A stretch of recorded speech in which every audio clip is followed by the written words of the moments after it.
Ratu paling misterius dalam sejarah, Ratu Balqis, disebut dalam Al-Quran. Dia adalah istri Nabi Sulaiman alaihi salam. Balqis memerintah kerajaan yang membentang dari Arab Selatan hingga Afrika. Ada hal-hal luar biasa yang perlu kamu tahu tentangnya. Beberapa orang bilang dia setengah manusia, setengah jin.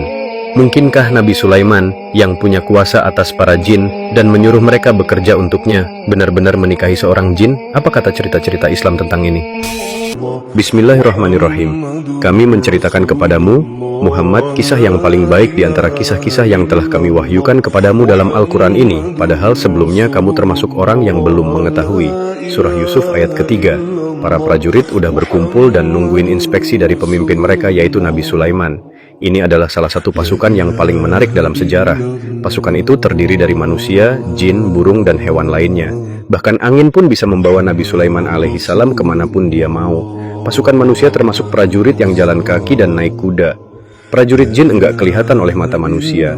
Yang bikin pasukan ini begitu menakutkan adalah musuh enggak bisa ngelihat banyak anggotanya. Beberapa burung dan hewan juga bergabung dalam pasukan Nabi Sulaiman. Singa menjadi pemimpin kelompok hewan, diikuti oleh harimau.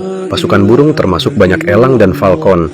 Burung hudhud yang dikenal sebagai mata-mata ulung bertanggung jawab atas intelijen. Tugasnya adalah terbang jauh untuk memantau dan mempelajari musuh, lalu kembali untuk melaporkan apa yang telah dilihatnya. Hudhud memiliki peran yang sangat penting dalam pasukan. Saat pasukan berkumpul, banyak hewan menyadari bahwa Hudhud tidak ada. Mereka berbisik satu sama lain, komandan akan segera tiba dan menyadari bahwa Hudhud tidak ada di sini. Ketika Nabi Sulaiman alaihi salam akhirnya mendekati pasukan, bisikan menjadi semakin keras. Saat dia tiba, dia menyadari bahwa Hudhud memang tidak ada. Saat itu Hudhud sedang berada di negeri Ratu Saba. Setelah melakukan perjalanan jauh, dia merasakan ada sesuatu yang penting terjadi. Dia mendarat di atas pohon tinggi di atas kota dan memantau jalanan, rumah, istana, dan gerbang. Dari sana dia melihat bahwa ada sesuatu yang aneh, sepertinya orang-orang sedang berkumpul untuk melakukan upacara. Hudhud bertanya kepada burung lain yang tinggal di kota itu, "Wahai Hudhud yang cantik, bisa tolong beritahu aku apa yang sedang terjadi di kota ini?" "Orang-orang akan menemui Ratu Saba dan melakukan upacara sujud kepada matahari," jawabnya. Burung mata-mata Nabi Sulaiman alaihi salam ini segera menyadari bahwa perasaannya benar. Dia melihat para penjaga terlebih dahulu, lalu para komandan dan prajurit. Akhirnya Ratu Saba muncul di atas singgasananya. Dia turun dari singgasana dan memimpin orang-orang, mengangkat tangannya dan sujud kepada matahari. Semua orang sujud bersamanya. Hudhud menyaksikan semuanya dan memikirkan bagaimana reaksi Nabi Sulaiman alaihi salam ketika mendengar berita ini. Setelah itu dia langsung terbang kembali. Setelah berhari-hari terbang yang melelahkan, Hudhud akhirnya tiba di tempat pasukannya berkumpul. Semua burung mengelilinginya dengan marah. Seekor burung pipit kecil yang pertama berbicara, "Dari mana saja kamu? Pemimpin kita, Nabi Sulaiman alaihi salam, sedang mencarimu. Semoga kamu memiliki alasan yang bagus untuk menghilang." Hudhud merasa semakin khawatir dan memutuskan untuk langsung menemui Nabi Sulaiman alaihi salam. Hudhud tidak punya pilihan selain berbicara dan meminta maaf. Dengan gemetar, Hudhud terbang ke arah tenda Nabi Sulaiman alaihi salam. Saat Nabi Sulaiman alaihi salam sedang makan malam, Hudhud masuk melalui jendela dan duduk diam-diam di pinggir meja, berusaha menjauhkan diri dari tangan Nabi Sulaiman alaihi salam. Dengan kepala menunduk ketakutan, Hudhud mengucapkan salamnya dengan pelan dan rendah hati. Hudhud mengangkat kepalanya tapi hanya bisa menatap tangan dan dada Nabi Sulaiman alaihi salam, terlalu malu untuk melihat wajahnya. Saat berbicara, Hudhud hanya bisa fokus pada tangan Nabi Sulaiman alaihi salam. Hudhud memutuskan bahwa Hudhud harus menjadi yang pertama berbicara, karena Hudhud telah belajar banyak dari pemimpinnya dan tahu bahwa cara terbaik untuk menyampaikan sesuatu kepada Nabi Sulaiman alaihi salam adalah dengan berbicara jujur dan jelas.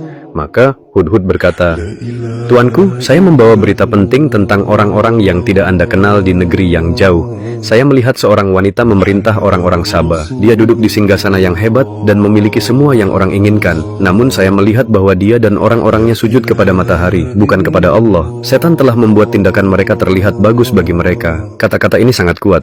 Hudhud menunjukkan bahwa dia memiliki alasan yang benar untuk terlambat. Dia sedang dalam misi penting. Nabi Sulaiman alaihi salam mulai membalas, "Tentu saja kita harus memeriksa apakah apa yang kamu katakan itu benar. Aku akan menulis surat, kamu akan membawanya ke mereka, dan kemudian tunggu untuk melihat bagaimana mereka membalas." Hudhud mengambil surat yang disegel itu dan terbang cepat ke arah negeri Saba. Saat dia tiba, dia mendarat di pohon di taman istana dan mencari kamar ratu. Dia melihat kamar besar dengan balkon besar dan tahu itu pasti kamarnya. Dengan surat di paruhnya, dia terbang ke arah jendela yang terbuka dan masuk. Dia memutuskan untuk bersembunyi di balik dekorasi di langit-langit. Saat dia melihat keluar, dia melihat ratu sedang tidur di kasurnya. Rambutnya tersebar di bantal, wajahnya sangat cantik. Saat dia memandang kecantikannya, dia juga merasa sedih untuknya. Mengapa seseorang dengan kecantikan, kekayaan, dan kekuasaan yang begitu besar masih sujud kepada matahari? Dia berpikir, setan telah menipu mereka. Dia membuat mereka menyembah sesuatu selain Allah. Bagaimana dia melakukannya? Terus dia berpikir, jika pasukan Nabi Sulaiman alaihi salam melawan orang-orang Sabah, hasilnya jelas. Ya, ratunya kuat, tapi dia tidak bisa mengalahkan pasukan Nabi. Prajuritnya bisa dengan mudah mengambil alih. Hudhud berpikir, haruskah aku menjatuhkan suratnya sekarang atau menunggu sampai dia bangun sepenuhnya?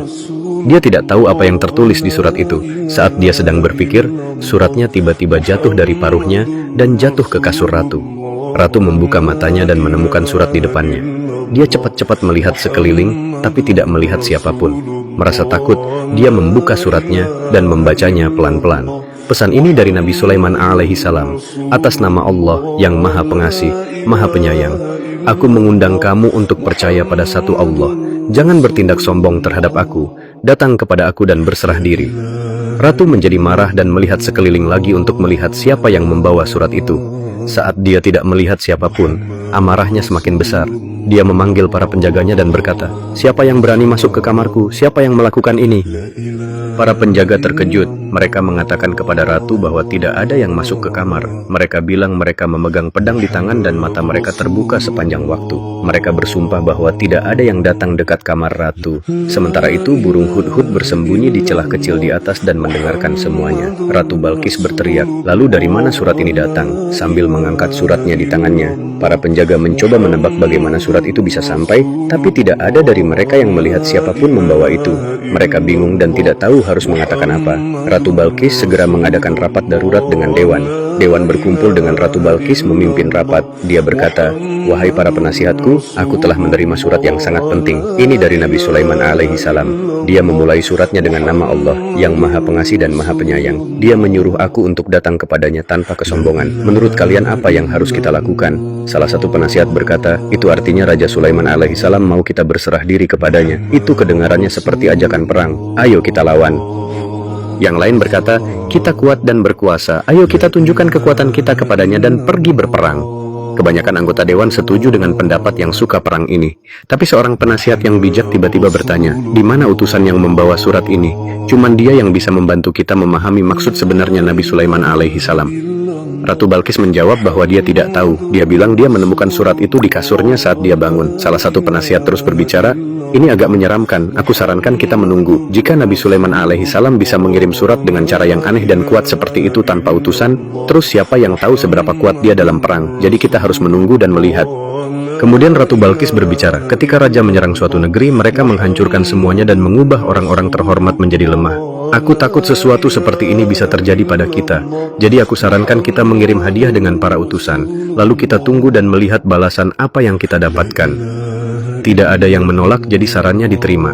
Hudhud si burung mendengarkan semua percakapan itu. Saat rapatnya selesai, dia terbang pergi. Di negeri ratu, diumumkan bahwa hadiah akan dibuat dari emas dan permata. Tidak peduli berapa biayanya, itu harus menjadi hadiah yang luar biasa. Mereka bilang kepada ratu, Nabi Sulaiman alaihi salam itu orang yang berkuasa dan menyeramkan, dan hanya hadiah yang sangat berharga yang bisa membuatnya senang.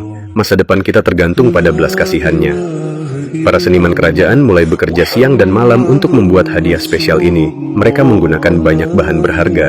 Akhirnya, hadiahnya sudah siap. Itu adalah nampan emas dengan 2 serigala di sisinya yang terbuat dari emas dan permata lainnya. Saat Ratu Balkis melihat hadiah yang cantik dan mahal ini, dia senang. Dia menyuruh para utusannya untuk menyiapkan dan membawa itu ke Nabi Sulaiman alaihi salam. Dia juga mengirim salah satu komandan pasukannya untuk mencari tahu lebih banyak tentang kekuatan militer Nabi Sulaiman alaihi salam. Dia bilang kepada para utusannya, cari tahu apa yang sebenarnya Nabi Sulaiman alaihi salam mau dari kita dan seberapa kuat pasukannya. Nabi Sulaiman alaihi salam sudah mendengar tentang rapat ratu dari Hudhud. Saat Hudhud lagi terbang di sekitar perbatasan negeri, dia melihat kafilah para utusan dan cepat-cepat terbang balik untuk mengabari Nabi Sulaiman alaihi salam. Dari apa yang dia dengar, Nabi Sulaiman alaihi salam mengerti bahwa ratu mengirim hadiah. Dia juga tahu bahwa tujuan sebenarnya mereka adalah untuk mencari tahu niat dan kekuatan militernya. Jadi Nabi Sulaiman alaihi salam memberikan perintah, pasukanku harus menyiapkan dan berbaris untuk menerima para utusan ratu. Dia juga mengirim orang untuk menemui mereka. Nabi Sulaiman alaihi salam punya satu tujuan. Aku mau mereka merasa kalah, bahkan sebelum mereka bertemu aku. Para utusan dari Ratu Balkis tiba-tiba menemukan pasukan yang hebat. Mereka mulai menghitung para prajurit dan mencatat makhluk apa saja yang membentuk pasukan itu. Yang membuat mereka kaget, para utusan melihat bahwa pasukan Nabi Sulaiman alaihi salam tidak hanya terdiri dari orang, tapi juga singa, harimau, gajah, burung, dan hewan lainnya. Mereka juga melihat bahwa pasukannya bisa berjalan dari satu tempat ke tempat lain menggunakan angin. Mata mereka melotot dan mulut mereka terbuka karena kaget. Pasukan ini berbeda dari apapun yang pernah mereka lihat, luar biasa dan menyeramkan. Jelas bahwa mereka tidak akan bisa melawan kekuatan seperti itu. Saat mereka menyadari bahwa beberapa senjata bisa bergerak sendiri, ketakutan mereka semakin besar. Mereka melihat satu sama lain dan bertanya dengan panik, "Apa ini?" Petugas yang sedang menunjukkan mereka berkeliling menjawab dengan tenang, "Ini hanya kelompok kecil prajurit jin yang sedang latihan pagi." Para utusan kaget dan menjadi makin ingin bertemu Nabi Sulaiman alaihi salam. Tapi Nabi Sulaiman alaihi salam menolak untuk bertemu mereka langsung. Malah, dia mengirim salah satu komandannya untuk berbicara dengan mereka. Petugas itu mengundang mereka untuk makan siang di istana Nabi Sulaiman alaihi salam. Saat para utusan melihat sekeliling, mereka merasa malu tentang hadiah yang mereka bawa. Dibandingkan dengan kemuliaan dan kekuatan kerajaan Nabi Sulaiman alaihi salam, hadiah mereka terlihat kecil dan tidak penting. Tetap saja, mereka menyerahkan hadiahnya dengan ragu dan malu. Petugas itu membawa hadiahnya ke kamar Nabi Sulaiman alaihi salam, tapi beberapa menit kemudian dia balik lagi sambil memegang hadiahnya. Dia meletakkan itu di meja dan bilang bahwa Nabi Sulaiman alaihi salam menolak itu. Terus dia menyampaikan pesan Nabi Sulaiman alaihi salam, "Apa kalian pikir kalian bisa membuat aku terkesan dengan kekayaan? Apa yang Allah berikan kepada aku lebih baik dari apa yang Dia berikan kepada kalian? Bawa balik hadiah kalian. Jika aku datang kepada kalian dengan kekuatan yang tidak bisa kalian bayangkan, aku akan mengusir kalian dari kota kalian dengan hina." Para utusan takut. Salah satu dari mereka bertanya kepada petugas itu, "Apa yang Nabi Sulaiman alaihi salam mau dari kita? Tolong jelaskan dengan jelas agar kita bisa mengabari ratu." Petugas itu menjawab, "Nabi Sulaiman alaihi salam hanya mau satu hal, ratu kalian dan orang-orang kalian untuk berserah diri kepada dia." Mereka mengerti bahwa pesan ini tentang perdamaian, tapi juga peringatan yang jelas. Jadi para utusan balik ke Ratu Balkis untuk menyampaikan kata-kata Nabi Sulaiman alaihi salam. Saat para utusan tiba, ratu sedang tidur, tapi dia sudah menyuruh para pelayannya untuk membangunkan dia langsung jika para utusan datang. Jadi meskipun mereka tidak mau mengganggu dia, mereka membangunkannya. Begitu Ratu Balkis membuka matanya, dia bertemu dengan para utusan. Dia bertanya, "Oke, kasih tahu aku apa yang Nabi Sulaiman alaihi salam katakan saat kalian memberikan dia hadiah." Tapi para utusan menjelaskan bahwa mereka tidak bertemu Nabi Sulaiman alaihi salam. Salah satu komandannya menerima hadiahnya dan membawa itu ke dia. Tapi sayangnya, Raja Sulaiman menolak hadiah itu. Dia mengirimkan itu balik ke kita, kata mereka. Mereka juga menyampaikan semua pesan Nabi Sulaiman alaihi salam. Mendengar ini, Ratu menundukkan kepalanya dan mulai berpikir. Nabi Sulaiman alaihi salam tidak menerima hadiahnya atau para utusannya. Dia terus bertanya kepada anak buahnya pertanyaan, dan mereka menceritakan semua yang sudah mereka lihat. Dia mengerti bahwa Nabi Sulaiman alaihi salam hanya akan menerima satu hal, dia berserah diri kepada Nabi Sulaiman alaihi salam. Para utusan juga menceritakan kekuatan pasukan Nabi Sulaiman alaihi salam. Saat Ratu mendengar bahwa pasukannya termasuk hewan dan jin, dia menyadari seberapa serius situasinya. Jika dia memilih untuk melawan dia, itu bisa berarti kehilangan semua yang dia punya. Sekarang hanya ada satu pilihan yang tersisa, untuk mencoba dan meyakinkan Nabi Sulaiman alaihi salam lewat cara lain. Saat dia melihat hadiah yang sudah ditolak, dia berpikir dalam-dalam tentang apa yang harus dilakukan. Terus dia memutuskan untuk mengumpulkan dewan kerajaannya dan para penasihat perangnya. Akankah dua kerajaan besar pergi berperang? Rapat yang akan datang akan menjadi sangat penting. Di waktu yang sama, Nabi Sulaiman alaihi salam lagi mengadakan rapat di kotanya sendiri. Dewannya termasuk para menteri, komandan ahli perang, dan ulama. Dua penjaga singa berdiri dekat untuk melindungi perkumpulan itu. Burung hudhud juga ada di sana, siap untuk melaporkan. Nabi Sulaiman alaihi salam membuka rapat, "Aku memuji Allah atas semua kekayaan dan kekuasaan yang sudah Dia berikan kepada kita." Meskipun dia marah banget di dalam, dia tidak menunjukkan amarahnya di luar. Dia melanjutkan, "Bagaimana bisa saat kita masih hidup, membawa panji tauhid, masih ada orang yang menyembah matahari? Ini adalah kegagalan dan rasa malu bagi kita." Nabi Sulaiman alaihi salam tidak memerintah untuk kemuliaannya sendiri, tapi untuk kerajaan Allah. Itu mengapa dia merasa marah dan bertanggung jawab. Terus komandan pasukan berdiri dengan pedangnya di tangan dan berkata, kasih saja perintahnya dan aku akan menghancurkan singgasana Ratu Saba dan orang-orangnya yang menolak Allah." Tapi Nabi Sulaiman alaihissalam menjawab, "Aku tidak lebih memilih kekerasan, kita harus mencari cara lain. Aku harap Ratu akan datang ke sini untuk bertemu aku, tapi sebelum dia sampai, siapa di antara kalian yang bisa membawa singgasananya ke sini?" Salah satu jin berkata, "Aku bisa membawa itu sebelum kamu bahkan berdiri, kamu tahu seberapa kuat aku." Tapi kemudian seorang ulama, seseorang yang telah diberi pengetahuan khusus oleh Allah, ilm al-ladun, berbicara dan berkata, "Aku bisa membawa singgasana itu kepadamu bahkan sebelum kamu berkedip." Begitu Nabi Sulaiman alaihissalam menerima tawaran ini, singgasana Ratu Balkis tiba-tiba muncul di depannya. Itu seperti teleportasi, sesuatu yang tidak pernah dilakukan manusia sebelumnya. Semua orang kaget, singgasananya besar dan megah. Semua orang melihatnya dengan pikiran kosong. Hudhud juga ada di sana, mencoba memahami apa yang baru saja terjadi.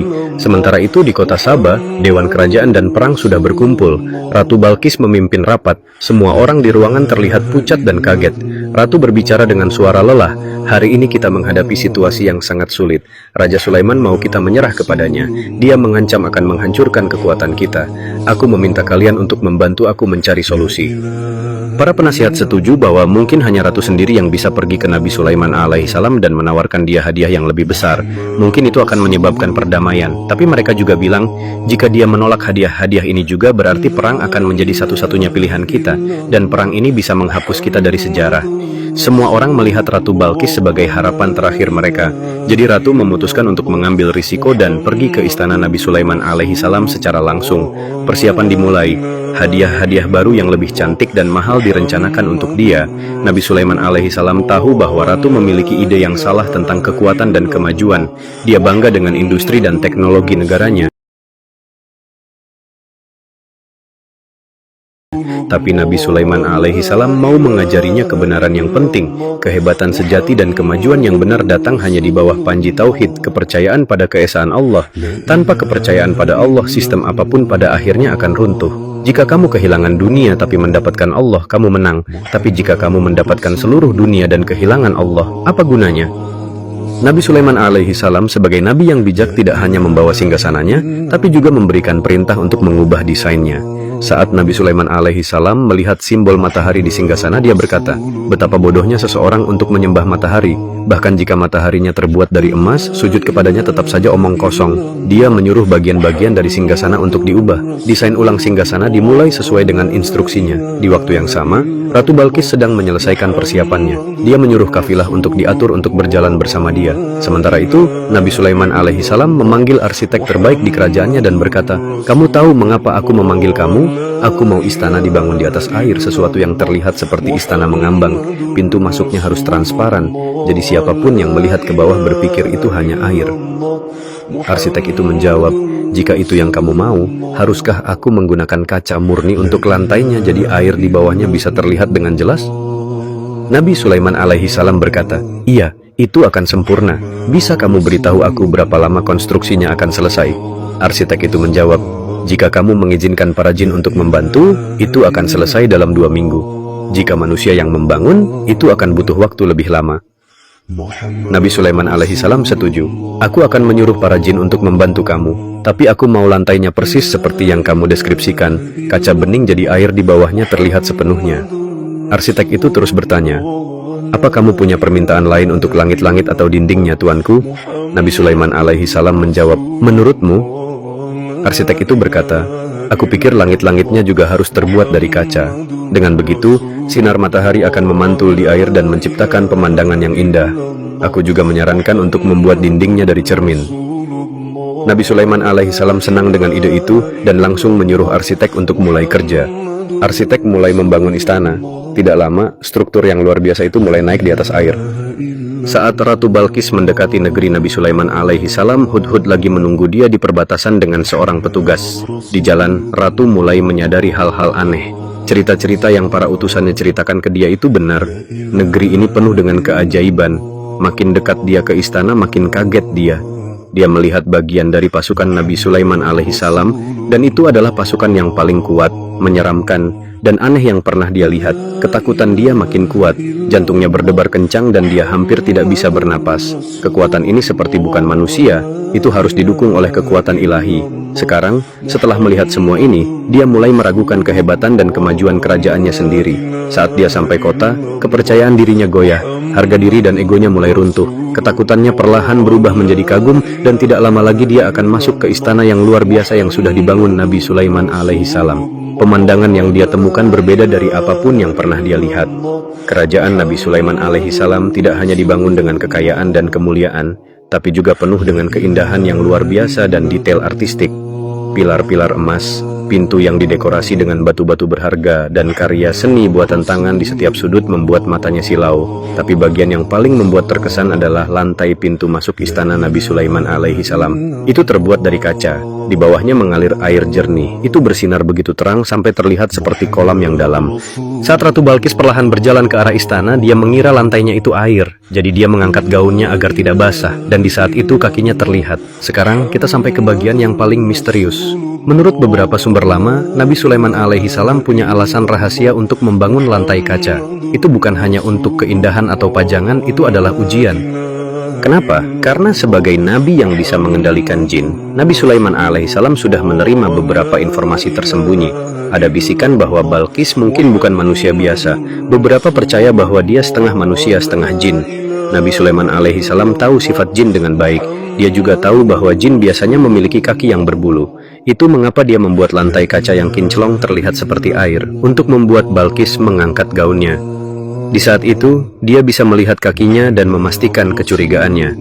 Balkis mungkin bukan manusia biasa, tapi kenapa beberapa orang percaya bahwa dia setengah manusia dan setengah jin? Ide ini muncul di berbagai sumber agama dan budaya dengan berbagai cara. Beberapa cerita mengklaim bahwa Balkis lahir dari persatuan manusia dan jin. Menurut salah satu versi, ibunya adalah ratu manusia dan ayahnya adalah Ifrit, jin yang kuat. Itu mengapa Balkis memiliki kecantikan manusia dan beberapa sifat fisik seperti jin. Al-Quran tidak berbicara dengan jelas apakah Balkis itu manusia atau jin. Dalam teks Ethiopia, dia tidak dideskripsikan memiliki asal-usul jin. Malah, dia digambarkan sebagai ratu manusia yang bijak dan spiritual. Cerita-cerita ini lebih fokus pada kebijaksanaannya dan kesuciannya daripada fitur fisiknya. Jadi, apa kata sumber-sumber Islam? Kebanyakan ulama Islam setuju bahwa Balkis itu manusia. Gosip tentang dia yang setengah jin sebenarnya dibuat oleh para jin sendiri. Kenapa? Karena mereka tidak mau Sulaiman tertarik dengan dia atau menikahinya. Para jin takut jika Sulaiman punya anak, anak itu mungkin memerintah seperti ayahnya dan memaksa mereka untuk melayani lagi. Dengan pengetahuan rahasia yang Sulaiman miliki, mereka melayani Sulaiman dengan enggan dan berharap bisa bebas setelah kematiannya. Tapi jika anaknya yang memerintah, mereka akan terjebak lagi. Dan kebanyakan jin dikenal suka berbohong, tidak hanya di zaman Sulaiman, tapi di setiap zaman. Nabi Sulaiman alaihissalam mengetahui ini dengan baik. Itu mengapa dia mengatur situasi ini untuk memastikan. Dan saat dia melihat kaki Ratu Balkis dan melihat bahwa itu kaki manusia normal, keraguannya hilang. Setelah dia melewati lantai kaca, Nabi Sulaiman alaihissalam menjadi yakin bahwa dia adalah manusia. Kemudian dia menunjukkan singgasananya. Ratu Balkis sangat terkejut. Nabi Sulaiman alaihissalam bertanya kepadanya, "Apa ini singgasana kamu?" Ratu Balkis melihat dengan dekat. Dia tidak tahu harus mengatakan apa. Itu terlihat persis seperti singgasananya, tapi ada sesuatu tentang itu yang sudah berubah. Akhirnya dia berkata, "Itu terlihat sangat mirip." Di bawah singgasana, Nabi Sulaiman alaihissalam sudah meletakkan pesan, "Kami termasuk orang-orang yang berserah diri kepada Allah." Saat Balkis melihat lebih teliti, dia menyadari bahwa ini benar-benar singgasananya sendiri. Entah bagaimana itu sudah dibawa dari istananya bahkan sebelum dia datang dan itu sudah diubah. Ini adalah bukti lain dari kekuatan besar yang sudah Allah berikan kepada Nabi Sulaiman alaihissalam. Ratu Balkis tenggelam dalam refleksi yang mendalam. Semakin dia merenung, semakin dia menyadari betapa lemah dan tidak bijaknya kepercayaan rakyatnya dibandingkan dengan kebijaksanaan dan logika Nabi Sulaiman. Pada hari itu, dia diundang untuk makan siang bersama Nabi Sulaiman. Nabi Sulaiman duduk di sampingnya dan mulai menyampaikan pemikirannya. Dia berbicara tentang Allah, Tuhan semesta alam yang maha pemurah, maha tinggi, yang menciptakan matahari untuk melayani manusia. Dia berkata, sama seperti kupu-kupu dan bunga lili di taman melayani Allah, matahari juga diciptakan untuk melayaninya. Bagi seorang manusia untuk sujud kepada ciptaan lain seperti matahari adalah penghinaan besar terhadap kecerdasan manusia. Ratu Balkis semakin memahami bahwa matahari yang mereka sembah tidak lebih dari jebakan indah yang dipasang oleh setan. Untuk pertama kalinya, kecerahan matahari memudar di hatinya dan cahaya baru, yang tidak pernah padam, mulai bersinar di dalam dirinya. Tepat saat itu, para penasihatnya datang dan berkata, "Sebentar lagi matahari akan terbenam, sudah waktunya untuk sujud harian kita kepada matahari." Tapi ratu berdiri dan berkata, "Kalian bodoh. Apa kalian masih percaya matahari pantas disembah? Setan membuat seluruh sistem kepercayaan kita terlihat bagus bagi kita. Pergi dari tempat ini tanpa mendengarkan apa yang Sulaiman katakan." Para penasihat menjadi takut tentang apa yang mungkin terjadi dan cepat-cepat pergi. Untuk pertama kalinya ratu merasakan sesuatu yang hangat dan indah bergerak di dalam hatinya. Itu seperti warna-warna pelangi yang memantulkan emosinya. Ratu Balkis menyadari sudah waktunya untuk menyatakan keyakinannya pada Islam. Dengan emosi yang mendalam, dia mengakui bahwa dia telah menipu dirinya sendiri selama ini, dan dia menjadi seorang muslim. Tidak lama setelah itu, orang-orang Sabah mengikuti ratu mereka. Mereka meninggalkan penyembahan matahari dan mulai sujud hanya kepada Allah. Dan semua ini dimulai dengan perasaan dan suara hudhud, burung yang merasa bahwa hari itu saat burung-burung lain terbang duluan. Cerita ini diceritakan di kitab suci kita, Al-Quran Al-Karim, mengingatkan kita tentang nilai pengetahuan, kehormatan ulama, dan bahwa pengetahuan sejati adalah hadiah dari Allah yang membutuhkan rasa syukur.